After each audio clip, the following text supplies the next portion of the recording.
Hi everyone, and welcome to today's Techgirl workshop from junior to senior. I'm Kani Talabani, community editor at Hard Topics, and one of the people working behind the scenes to run the Techgirl community. I'll be your moderator for the session.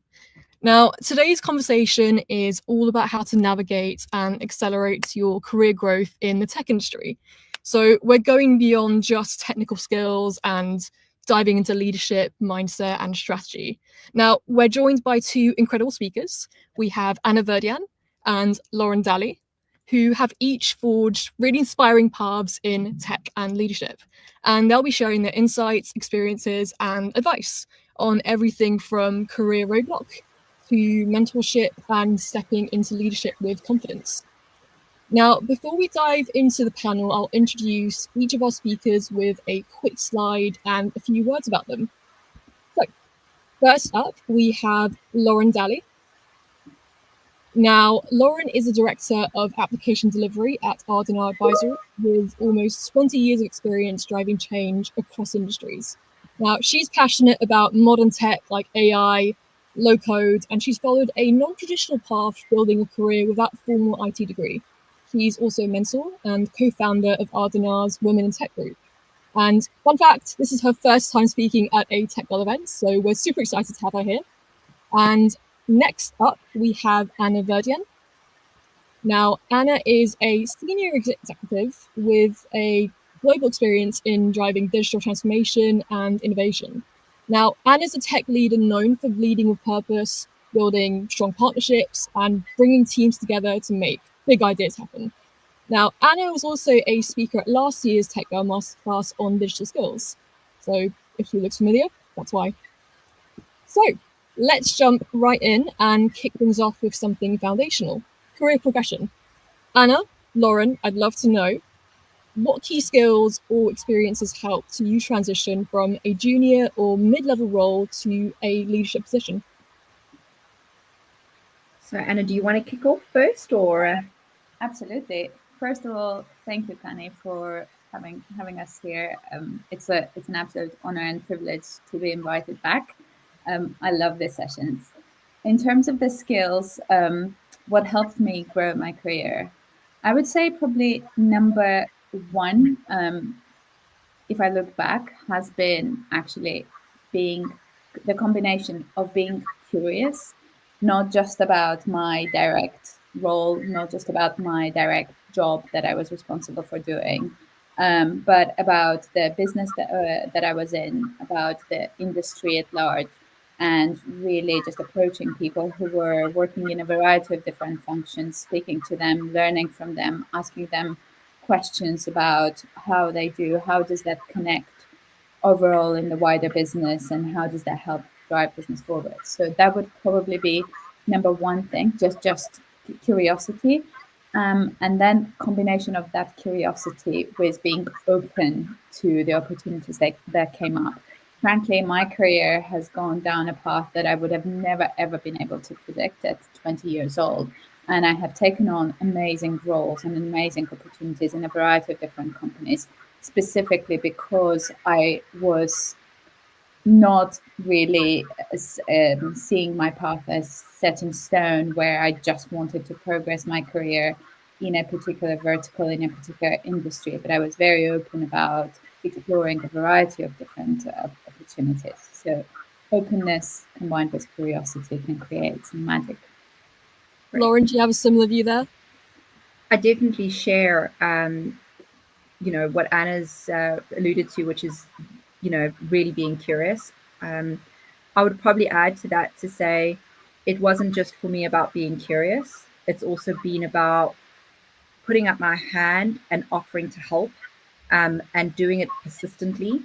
And what I mean by that is I made sure that there was no job that I was not willing to take on. And it sounds bizarre, but if someone needed help putting an Excel sheet together and I knew that I had the ability to help them with that, I would do it. Even if it wasn't part of my job role or my job description, I was the type of person that if I knew people were going to work late in a team, and even if I wasn't part of that project team, I was the type of person who would work with that, would say, you know what, let's do it together. I'm here to help you. Let's print our documents together. Let's put it into the files together. Let's do some of these things that I've done. And through that, it not only created such a great opportunity for me to learn and to understand other processes or other things that teams were working on, but it also gave me an opportunity to create a network of peers and colleagues that would want to work with me in the future and also consider me for other opportunities, especially when I was more junior in certain roles.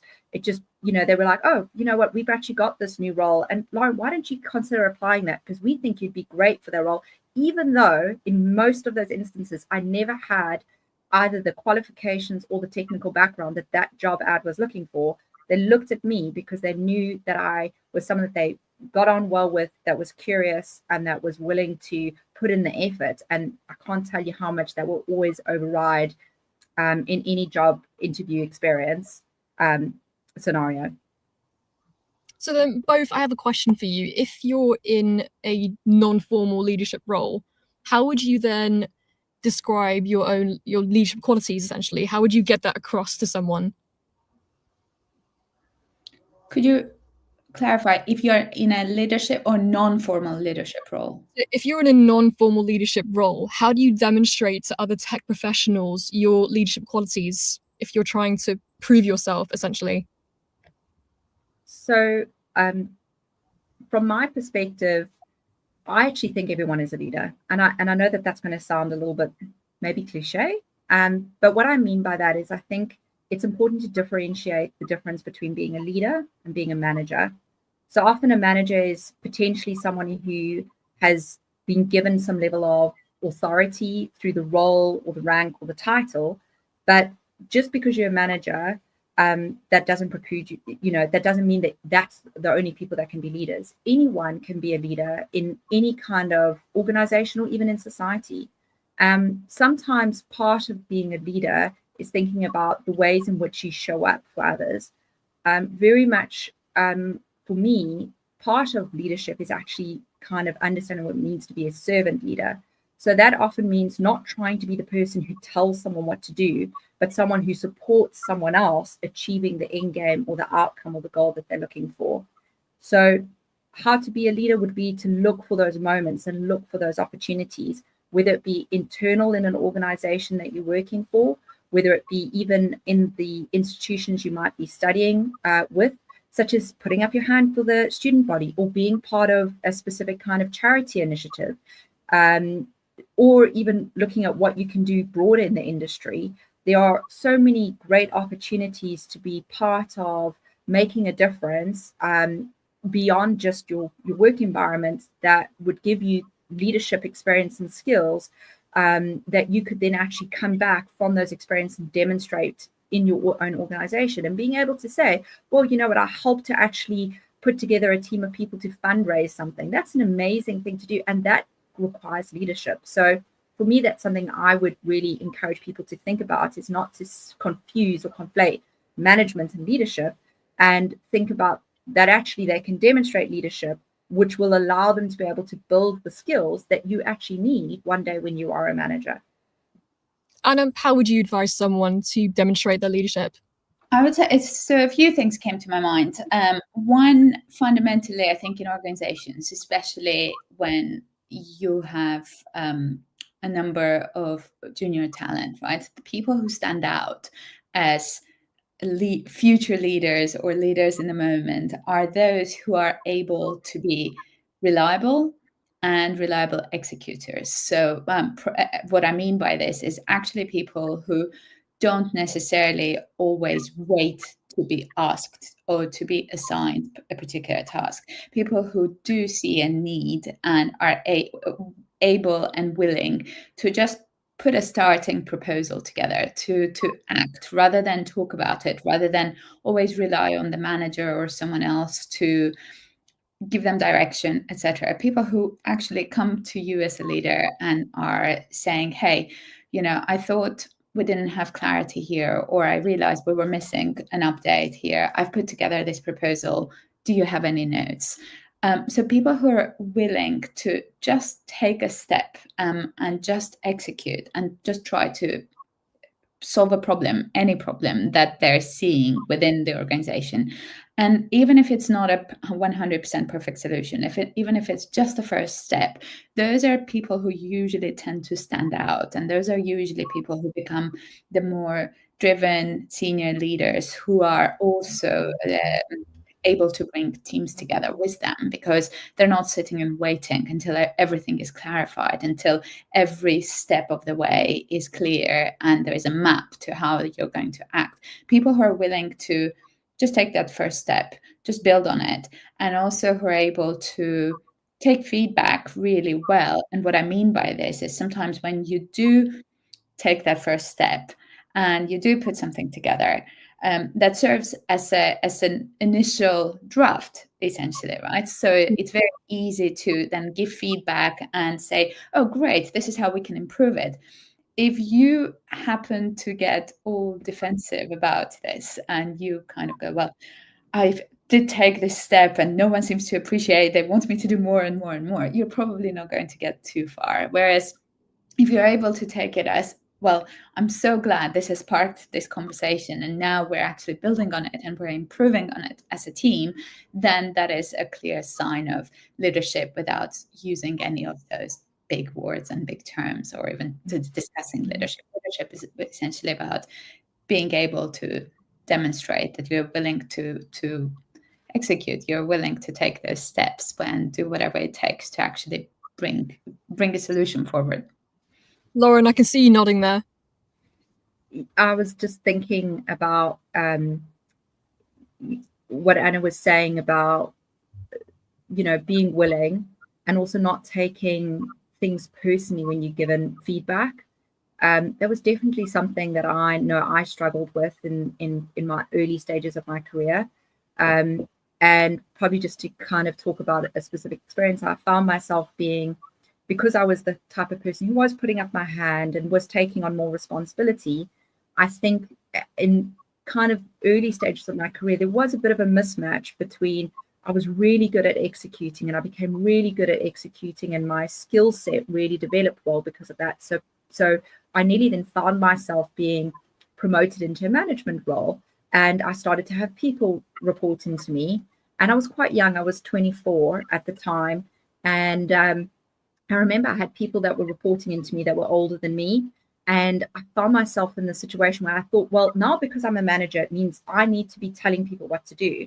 And that is, and it was quite an interesting learning experience in my career at the time, because it did take a bit of time for my boss at the time to kind of spend time with me, explaining to me that I haven't put you in this role because I want you to tell people what to do. I've put you in this role because I see such great potential in you. But if you can't get your team to work with you because you think you need to do everything or you think you need to tell them what to do, you're never going to be successful. And I really resonated with that point that Anna was talking about, which is, making sure that when you're getting that feedback, don't take feedback personally, don't take it as criticism, see this as an opportunity for improvement and learning, and being able to embrace that, because it really will not only shape how you are able to progress in your career, but it'll also shape the relationships that you have with others around you. And that's interesting then, Lauren, because I was thinking about the people who they tick all the boxes in terms of leadership qualities and aspects, but they don't feel that they're deserving of that promotion going to a leadership role. So the people who are experiencing imposter syndrome, let's say, what advice would you give them if they feel like they're not deserving of progressing to that kind of position? So I want to let everyone in on a secret, a really, really big secret. All of us are faking it till we make it. That is honestly just the truth. I don't know anyone who's ever 100% met the job specification they were being asked to do. And if you think about it, that's probably because most jobs are evolving. Most of us are evolving. And as you evolve in terms of your skill set, your responsibilities tend to change. Organizations are evolving and maturing and changing all the time. So even the types of things that might have been priorities for an organization changes over time. And that means that for me, I've seen that I've never, ever been in a role that I have walked into saying, I've got this.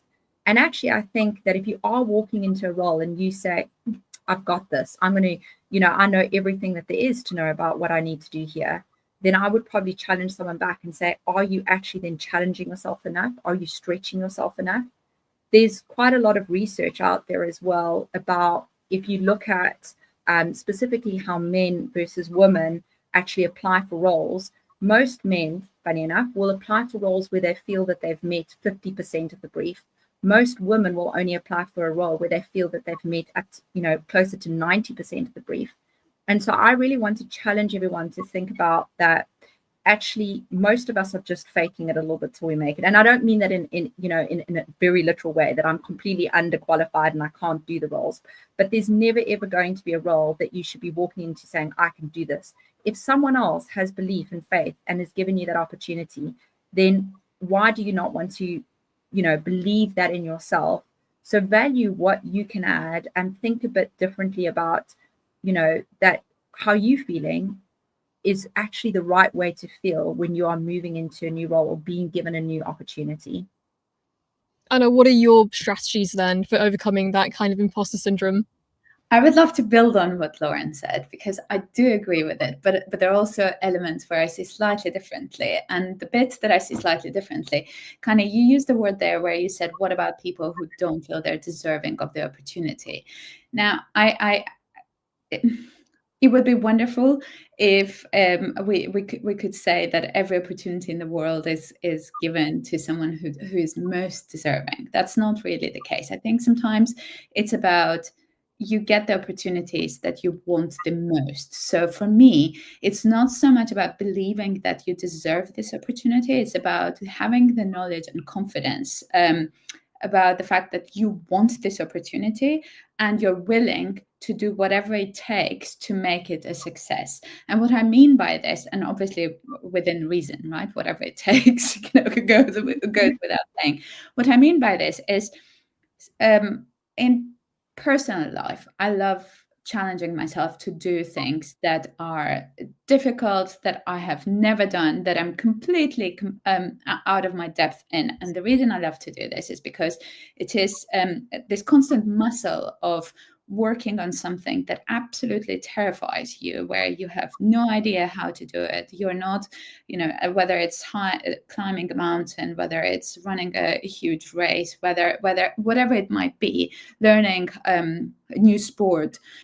So if you combine the willingness to sometimes look a little bit silly, because let's face it, when you are taking on something that you don't yet have experience in, where you're not yet good at that, you're not yet proficient, you're not really going to look your best. You're not going to look like a professional yet. So if you're willing to go down the route of having a little bit of humility, asking for help, and that's part of doing whatever it takes, right? Not trying to pretend that you have all the answers, but approaching it with humility, asking for help, being willing to actually invest your time in learning, what do I need to be able to succeed in this opportunity? How can I approach this methodically, where what's my plan of action? How am I going to set myself up for success? Who are the people who are really good at this that I can approach and ask to, for tips? How can I train for this? What course can I take? What type of industry events can I attend? That is what usually guarantees success. So being willing to say, I don't yet know how to do this, but I am absolutely determined to make this the most successful opportunity it has ever been. For me, that's a way to combat that, rather than kind of indulging in that feeling of whether or not I deserve the opportunity. You get opportunities that you generally, no one just hands out opportunities out of nowhere, right? We generally tend to work hard, we ask for it, we advocate for it, we apply for these jobs. So if you've gone into that trouble, then being able to also see it through, rather than indulging in this endless thought process of did I deserve it, did I not, can I do I know everything or not? Let's face it, we don't all ever have all the answers in any given situation, right? Even if you've done a particular job many times before, you're in a new context, you're in a new organization, new types of challenges, new types of people. So you're going to have to learn to navigate your way through that new dynamic anyway. So being willing to approach it with humility, but then also being determined to take the steps necessary is my recipe for success.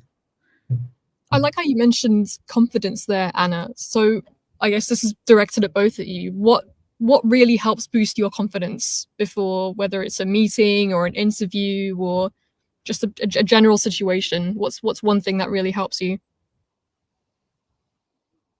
For me personally,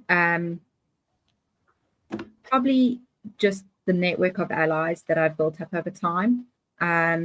So it's been both meeting women who are generally women who work with me, or even men that work with me, or individuals that I've reported into or that I've worked and are perhaps more senior than me, people that I have asked to mentor me.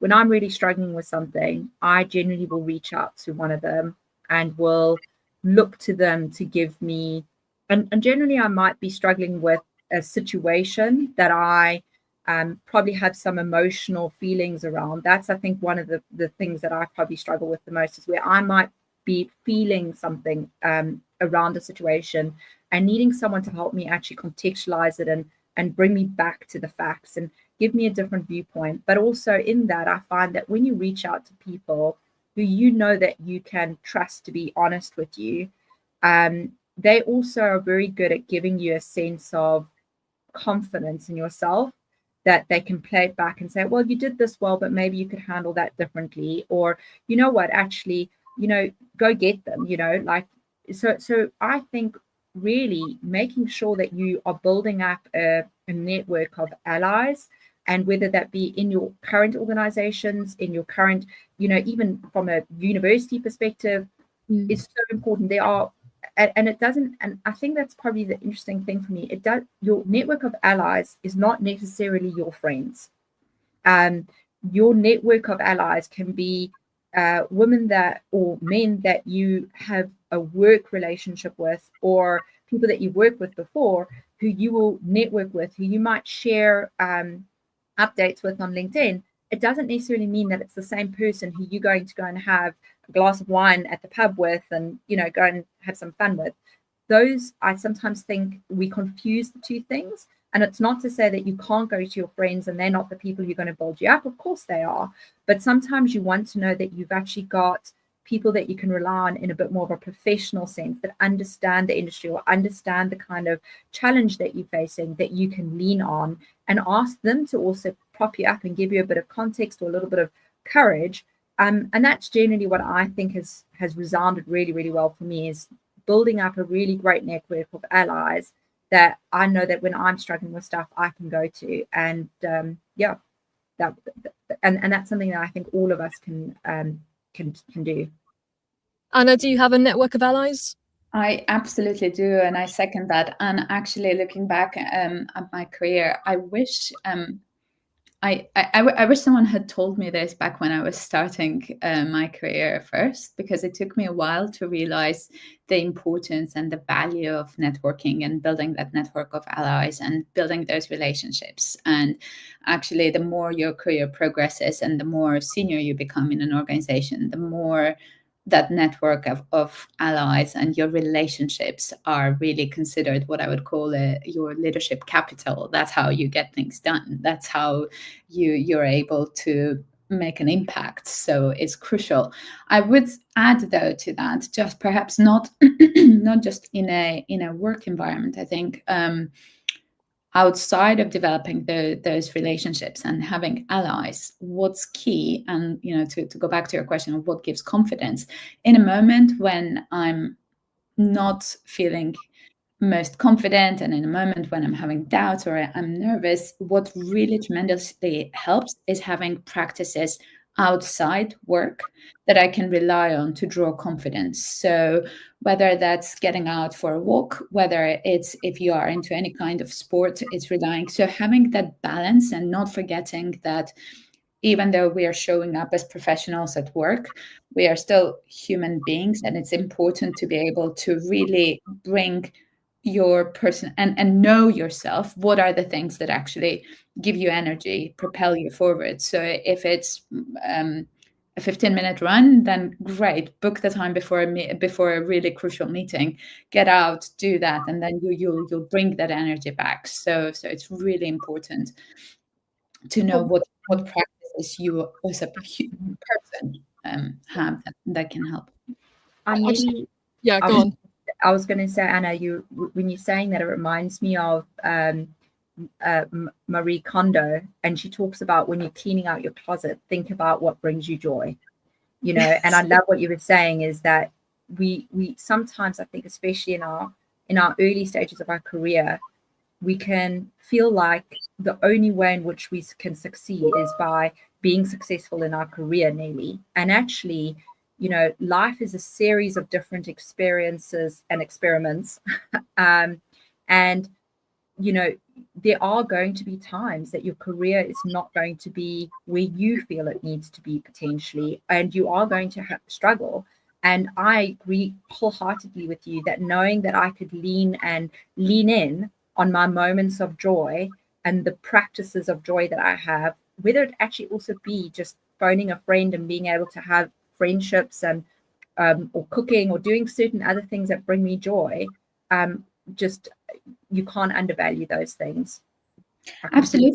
I can make it even specific, given we're talking to young women and girls, and being a woman myself, I have always had this notion of physicality sometimes matters. So if you happen to be working with someone who's much taller, stronger, etc., and you're especially facing a difficult, challenging situation, sometimes subconsciously you tend to feel smaller and not quite as strong. So I had that situation where, as much as we talk about the importance of allies and people who can build you up, in those moments, sometimes it doesn't work, because even though they are telling you, you got this, you're in the right, your mind doesn't quite believe in this. So what worked for me in those moments in particular was actually going and specifically picking up heavy dumbbells and just spending 20 minutes exercising with those, because just from a physical standpoint, that gave me the feeling of strength. And then I felt like, okay, now I am ready to face the person who happens to just from a physical standpoint, who I perceive to be much stronger, much more challenging, and therefore I needed to somehow trick my brain into using that strength, that perceived strength, to be able to make my point and face the situation successfully. Lauren, do you pick up a set of dumbbells every now and then? Get your strength up? I have. Although I would probably say that I sometimes try and do stuff that in my mind is a little bit, maybe in my mind feels a little bit crazy to me, but where I kind of go and I enter in these adventure races, or I went and I did a mountain bike ride, and I was not in the best place in my career, and I was just like, you know what, I need something else to focus on. Okay, well, you know what, I've always liked doing triathlons. Let me go and enter an Ironman. And I did. And I trained and I did do it. It did take me 2 years to get to that point, but I think that that's what Anna's saying is so really important, is you've got to find those moments of joy, but you've got to make sure that you've got other things beyond your career that are inspiring you and motivating you, and that you can lean on to draw on that courage or that motivation or that sense of whatever it is that you're needing right now in your life, because your career is not the only thing that you will have. You will have many other things, so don't make it the only thing that you have. And going back to that inspiration aspect then, Lauren, was there anyone like a mentor or a sponsor in your life who significantly impacted your career and helped you in that sense? I've had some incredible, I would say, mentors in my life. And I've also would say I've had some really awful, I would say both the mentors that I've had in my life have usually been in the form of a boss. Not always, but quite often. And I've also had some terrible bosses. And I think that that's probably what I would say, is that it's definitely a mixed bag that you will probably experience in your career. So if I had to balance it out, I would say for me, being able to make sure that you have created a good connection with those around you, but also those that you work with or work for in this instance, is really quite important in your career. People don't leave jobs, they tend to leave bosses, and I 100% believe that. And that probably comes back to a slightly different point, which for me was, I actually wish that I sometimes had had the courage that where I knew that the type of leader or the type of manager that I had was not working for me, because actually what I found is that my value as an individual and the organization's value and what they valued in managers or leaders was very, very different to what I was looking to bring to the table. That's where I think a lot of my challenges came in. And so when I took the courage to leave those situations, I always then found that actually when I stood true to my value, it actually aligned me to the people that I was looking for to be good mentors and to be good allies for me, because it had meant that I was looking for people that I had shared values with. And so I think that that's probably something that I look back in my career, and I wish sometimes that I'd had more courage in some of those situations to actually have left maybe a bit sooner, and to not worried about some of the things that I think it, especially in my early 20s, where you've got some freedom, you don't generally have kids, you don't have all of these other responsibilities as you do later in life. And I think there was a part of me that was like, oh well, I have to stick out this job because it's going to, it's an important job title on my CV. And actually I should have just gone and found something else, because it wasn't worth the pain and the frustration that I felt in those moments, being in an environment with someone who didn't align to the values that I was looking to, or that I had as an employee. And that meant that I didn't show up in the right way in that organization. I was never going to show up in the right way. So it sounds like you've had a mixed bag of mentors there, Lauren. Anna, have you had the same experience? I do have some fantastic mentors, but I would say in the earlier days of my career, I perhaps similar to Lauren, I relied on learning from managers, and it was only quite coincidentally, just thanks to my curiosity, which is why that was the first thing that I mentioned, that I happened to meet people beyond my direct manager, beyond my direct function, and then realize, oh, I was learning this particular skill from this person and this other skill from that other person. And it was much later in my career where I realized the value of proactively seeking mentors. But I do want to caveat this with, sometimes I have been mentoring for many, many years, both people within my organizations as well as externally. I'm part of many different communities and contribute as a mentor a lot. What I will say, what's separate, I think there is something to be done, to be said about a mentee taking responsibility and being proactive as well. So as a mentor, what you're willing to do is be generous with your time and be generous with your skill, and be willing to work with to help the person in whatever it is that they want to be able to take away from that relationship. It is on the mentee to decide what is it that they're seeking. Why are they seeking that mentorship? So the times when I haven't felt most fulfilled as a mentee, where I have felt like I wasn't getting as much out of my mentor, have probably been times in my earlier career where I was approaching it more as well, you're my manager, and therefore you will show me all the ropes and you will share all this experience that will kind of help me naturally progress.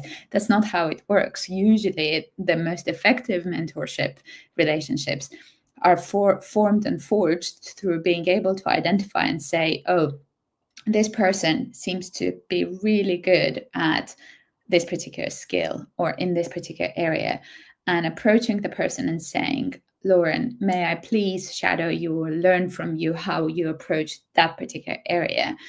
It removes the pressure from the mentor from being able to guess what is it that they should be giving the mentee, but also it allows them for a much more open, directed, and a more fruitful partnership there. So I have had some fantastic mentors, but I've only had those once I had the realization of how to approach mentors, and that only came once I started mentoring, because I realized just how bizarre and daunting it is when someone approaches you and says, will you be my mentor? And you're willing and to give the energy, the time, and create the space, but they have no idea what they want out of that relationship. And there it's a guess. You can't really succeed in that. And I think probably something that I would add to what Anna's saying is that I think there's this element of feeling like, oh, well, like maybe if I've got a mentor, it's going to tick that box, and then I'm like on some sort of the right path in some bizarre way. And you don't need to have a mentor at every part of your career for your whole career for you to be successful in your career, if that makes sense. So, if you don't have a specific need that you've identified that you're looking for mentorship on, don't feel the need to go and have a mentor for the sake of having a mentor, because you're going to waste your time. You're going to waste the mentor's time. And I mean that in a nice way. You're not going to get the value out of that relationship. It's going to dissipate. And then you're going to potentially have missed an opportunity in that when you actually do need a mentor or do need that person, they're going to say, well, I don't really know what this person wants from me, so I'm not going to really invest in the relationship. So I would encourage, women to be cautious of, if you've got a specific need, a specific problem, a specific challenge, or you are looking for general kind of support around how you can show up or do certain things, that really works well from a mentorship perspective. I would also add a little bit to that to say, sometimes I think you might not be looking for mentorship and you're looking for sponsorship. And it's probably also quite important to know where you are looking for mentorship, which is someone who's going to help you manage and deal with the problem and think about the problem together, so that they can give you support around how you deal with that or move forward in developing a skill or handling a difficult situation, versus when you are actually looking to align yourself to a specific person or a body or something like that, because you see this as an opportunity for sponsorship in your career. And what sponsorship means is helping you to look at getting exposure to more opportunities or to be involved in other things that can, give you more experiences to build up skill sets or opportunity or coming across opportunities in your career. So I do think that's quite important that we also talk about making sure you define whether you're looking for one or the other. So it's more about being transparent then and approaching someone with exactly what you have in mind rather than making it a guessing game. I don't know what you think about that, Anna.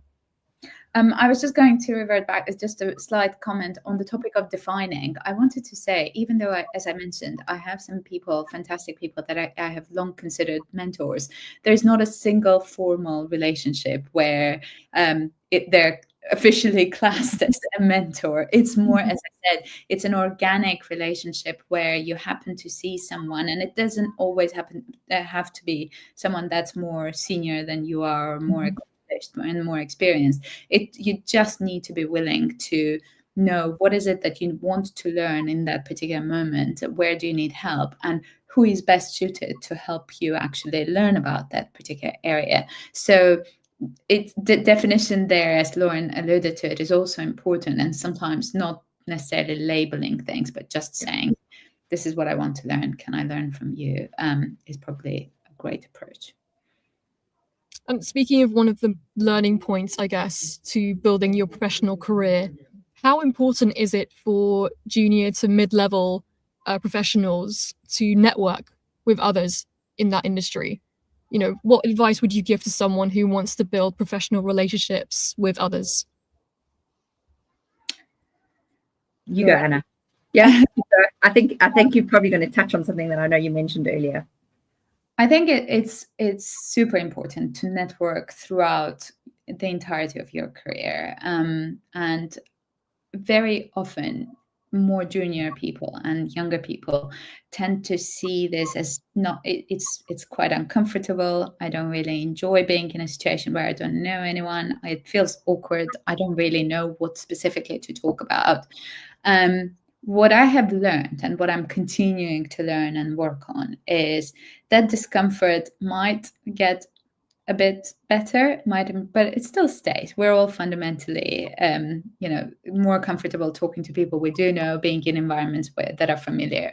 But making an effort and seeing that as a required skill for a professional in any area, in any industry, helps, because it helps reframe it, where if you want to know about what's going on in your industry, you need to have connections across different companies that are in your industry. If you want to have cross-industry insights and understand what is the top of mind currently within a particular field, right? Whether it's technology, whether it's engineering, whether it's data, again, you want to be able to be connected to a variety of different people. So I would say it's hugely important to, if you happen to, like most of us, feel awkward and that's not necessarily your strength, reframe it as a professional skill that you just need to practice, learn, and get better at. And the more senior you are, the bigger the value of your network generally tends to be. You'd be hard pressed to find any leader, any successful leader, who gets hired into a new job and isn't expected to or able to bring a team together with them, right? That's one of the top things that you're able to do as a leader. So networking is hugely important at all levels. And lastly, if you don't know how to start those conversations, generally a tip, it always helps asking people about themselves. So what is it that they do? How did they get to where they are? What are they currently working on? Most people tend to love talking about themselves. So that's a fail proof, which is, again, a tip someone gave me a long, long time ago. I completely agree with what Anna's saying. And I think that's, I suppose I remember, it's interesting for me because no one in my early stages of my career told me the value of a network or learning how to network. And I think networking sometimes feels a bit like an odd thing to say is a skill, but actually it is a skill, and it's a skill that I probably want to say that for many people you actually develop over time. And so I get the sense sometimes that there's this belief that, oh, well, this person, they just got the gift of the gab. They can have a conversation with anyone, it's easy for them. But actually, the truth is, for most people, it's not easy. It's not easy to network. It's not easy to go up to strangers and strike up a conversation.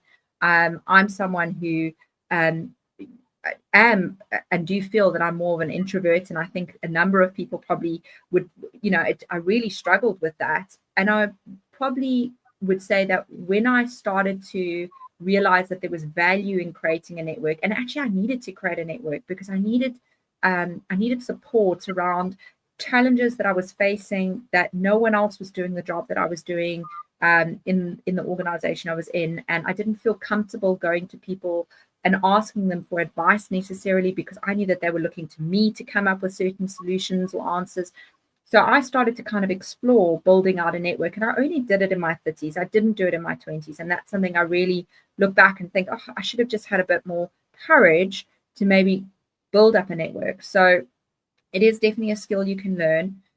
There's lots of really great YouTube videos and things that you can go and you can watch that can give you the, good one-liners to start with. So for example, I try not to ask people, what do you do? Because, that sometimes can be a very flat conversation. I might ask someone, tell me something exciting that you've been working on recently.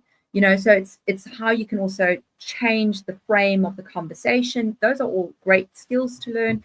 And then if you don't have yourself set up on LinkedIn as a profile, that's the one thing I would say. If you leave today, please go and set yourself up with, make sure you invest time in setting your LinkedIn profile up. It really actually is important. It's a great tool to be able to create and to manage a network around your LinkedIn profile. So 100%, if you don't have a LinkedIn profile, or you're not spending time on LinkedIn managing your profile, you really need to be doing that. I would recommend. So Lauren, you mentioned YouTube videos there. Anna, do you have any recommendations for like resources, like podcasts, books that could help people with honing those networking skills or just approaching people in general for when it comes to these events? networking skills, not necessarily. It's been quite a long time since I've looked into resources on networking. However, what I want one tip that I would like to just share out there, as Lauren said, LinkedIn, 100%. I support that. Important. Have a profile, approach people, but equally make it a point to really build a network where you know the person. Take 15 minutes for an introductory call if they happen to be in another country. Meet for a coffee. So make it a point to be present. And rather than, I think where I personally felt previously, like, okay, if I go to a networking event, it's quite overwhelming. How am I supposed to, make 20 new connections and even remember who they are, what they do, what their names are? And actually it got much better, much more fulfilling, and much more genuine and authentic when I started just focusing on one or two meaningful conversations at every event, one or two meaningful connections where you will remember each other following that event, where you are able to stay in touch. It doesn't have to be weekly, monthly, or but occasionally you check in, you do stay in touch. And over time, if you start in your 20s, by the time you're in your 40s, there's a good chance you're going to have a great network and be really well connected, but connected in a meaningful way, and not just have thousands of people that you've never met, you don't know who they are, but they happen to be a connection. Yeah, I completely resonate with what you're saying, Anna. There's make sure that what you're doing is going to create value. It's not about volume, and I also think that it's important that, one of the things that is particularly my pet hate is if someone kind of reaches out to me and the first thing they want, they'll either want to pitch me something, or they want to, ask me for a job or something like that. So it's important, I think, also when you're creating these networks and these relationships, not to necessarily go into thinking, okay, what do I want out of this, as an immediate thing, to see the network as rather nearly like expanding your layers of opportunities that you get to be exposed to over time. But you can only kind of, nearly like, if you think about it from a game show perspective, you can kind of only see what's behind door number one when you've kind of done the first kind of bits of the game in some way, and put some money into the kitty in your own relationship with that specific person. So, both taking all this into account, then, what is one piece of career advice that you would give to your younger self just starting out in the industry? Do you want to go, Anna? Sure. I will go with the quote that I started off with, which is really just a reflection in preparation to this call and thinking about what would I have wanted to know. I think it's very easy to see someone who happens to have the job that you might want one day, or happens to be perceived as successful, and just see that one aspect of their success and say, this is what I want. The reality of it is any path, whatever we deem successful, requires quite a number of sacrifices, trade-offs that we make, and clear priorities that we're working towards. So before following someone else's definition, before saying this is where I want to get to, right, in 20 years time or 5 years, whatever your timeline, it's really important to actually take the time and say, okay, I know that I'm going to have to make trade-off decisions. What are my non-negotiables? And what, in terms of both of what I want to accomplish, but also of what I'm not willing to give up to accomplish something. So what's going to hold me back from just completely, over-indexing on one area or another. So knowing what does success mean to you specifically.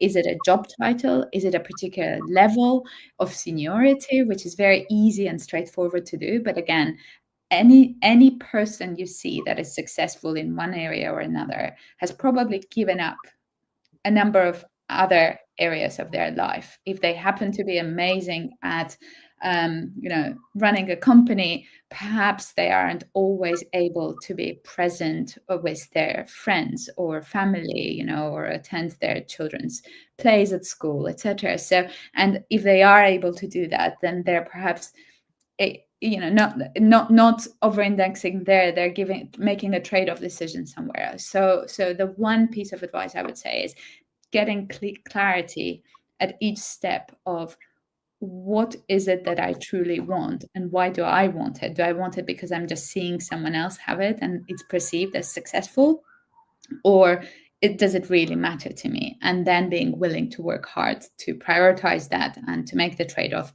decisions that are required to achieve anything, to really be successful in anything. You have to be willing to make some certain sacrifices, to make sure that those sacrifices are the right ones for what you want.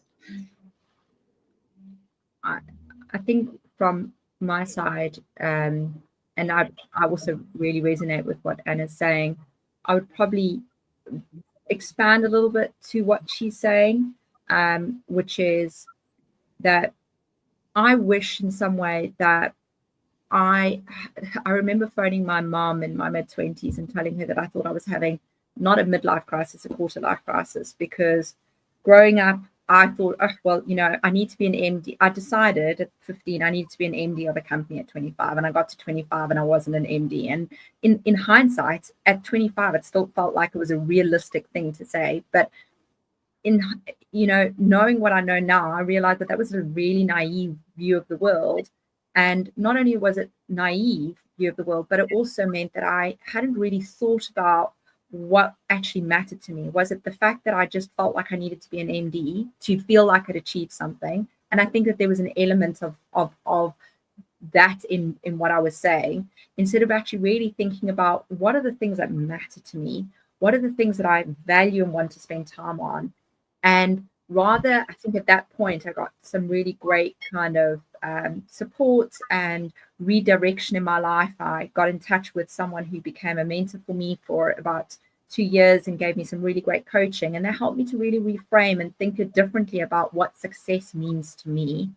And I've realized in that actually no job title was ever going to be that important to me, because that's not what I wanted out of my life. I wanted to feel like I was doing something that was purposeful, that I really enjoyed being involved in projects, because I love the transformation aspect of projects and being able to support people to be able to adopt technology and those kinds of things. And so that helped me to kind of reframe not only what mattered to me, but also reframe what were the things that I wanted to spend time on, and then to make sure that I really refocused my attention to being able to pursue those things. So I think very much aligned to what Anna's saying is don't overthink some of these things. Don't try and be, say, oh, well, I want to be the next, Sheryl Sandberg CEO. Think about, what actually matters to you. Focus on the next kind of 1 or 2 moves, and just enjoy life, enjoy the ride. And, your career is going to do lots of different things that you're not going to anticipate. But if you're grounded in your values and what matters to you, you'll never be disappointed. Okay, we've covered a lot of great topics here today, but now I'm just conscious of time. We're going to shift into our final portion of the session, which is a short Q&A. So we've gathered a few questions in advance from our audience, and I'll be reading a few of these for Anna and Lauren to answer. So whichever one of you wants to, just go straight for it. Here's one that we received earlier. So this person has said, how do you deal with people not taking you seriously, especially when you're younger or newer in the field? Either of you can take this one. So I started my career when I was 19 years old. And similar to what Lauren mentioned earlier today, I had to work with people who were much more experienced, much more senior than I, and much older as well. And I think looking back, I was so concerned about them taking me seriously. But I think when I look back, it wasn't so much about how most people are professionals, and they will be respectful.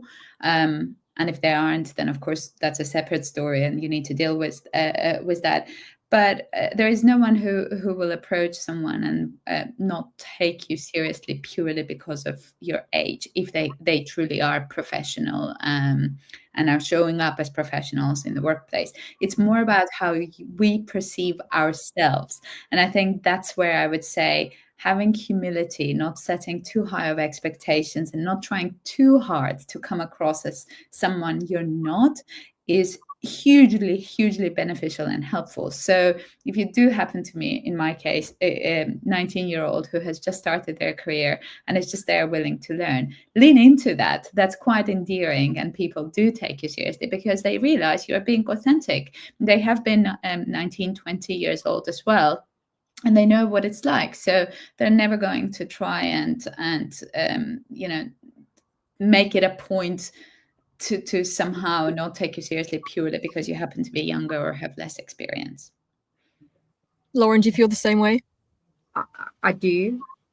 Maybe some of the things that I would say, just some tactical advice around that would be, when I found myself in a situation where I felt that someone wasn't, maybe engaging with me in the right way that I expected, I would kind of do two things. So the one thing is to try and have more of a personal conversation with that person, not about how they're not taking you seriously, but find a way to create a relationship with that person that might be about creating a common understanding of what your similar interests could be. I've had people that were much older than me, in their 60s, reporting into me when I was in my 20s. And I mean, you can imagine just generationally the kind of gap. And what we would talk about is, one of the conversations I recall was talking about, their grandchildren and their grandkids. And at the time I was looking at getting married, and so was their grandchild getting married. And, we bonded over, this whole concept of marriage and, what she needed to wear. And, it was a really beautiful moment in my life to create this relationship with someone who originally kind of was like, well, what are you going to teach me? What do you know? And actually just changing that a little bit more about getting her to see me as a person and understanding her as a person, having those engaging moments that we had, and we actually created a really great relationship. But also then it helped me to kind of reframe with them that I kind of positioned myself to say, okay, you are the expert. I'm here to help you. So tell me as the expert, how can I help you? So sometimes it's a little bit about reframing, creating that relationship, figuring out how to reframe what you want to support that person with. And then I would probably say is the other thing that I would do is to just kind of take myself back to, and it's a really hard exercise to do, which is to just remind myself that from a people behavior perspective, most people judge themselves on their intent and others on their behavior. And actually what you need to do is you need to judge yourself on your behavior and others on their intent. And what that means is just kind of taking a moment to put yourself in that person's shoes and play back why that person might be projecting something on you, and figure out, is it your perception? Is it real? Or is there a way in which you might be behaving that's causing that person to maybe make you feel like they're not taking you seriously? Okay, lovely. I think we have time for one really quick one. Someone asks, if you were starting out now, what would you focus on first to build a solid foundation and actually stand out? Anna, do you want to take this one? Sure. But a tricky question, yeah. I was thinking like, oh, okay. I was thinking back to the whole 1 hour of conversation prior. I'm going to say it on that. But jokes aside, I would say trying to really get as much understanding and practical experience in a variety of different aspects of how a business is run. So not just focusing on one thing, unless you are 100% certain that you want nothing else in your career, but you only want to grow in that particular narrow field. I would say the early days of your career are the best time to really try and cast a wide net of a variety of experience. And that doesn't mean you need to go and work in every function, by the way. It just means volunteering for a project for a number of different projects and getting involved and active with a number of projects that touch on different aspects of the business, so that you really build that solid understanding, which most people tend to go through 20 years of their career and still only know about one or two particular functions, right? So if you can build that wider understanding of how your business works and how your industry works, you'll most likely become indispensable. Lovely. Lauren, do you want to add something really quickly to that one as well? All I would say is that to do what Anna says that you should do, and then also focus on creating your network around you, because it really will matter the longer you are in your career, to be able to feel like you've got relationships that you can either seek out for support, sponsorship, or upskilling, to do that as well. Lovely. Well, that brings us to the end of our session. Huge thank you to Anna and Lauren, and to all of you for tuning in. Now, if you found the session interesting and want to stay updated on others like this one, or even you just want to be part of a community of other girls interested in tech, please do check out our new Techgirl website and sign up to be part of our community if you aren't already. Thanks again for joining us, and we'll see you at the next event. Bye. Thank you, Penny.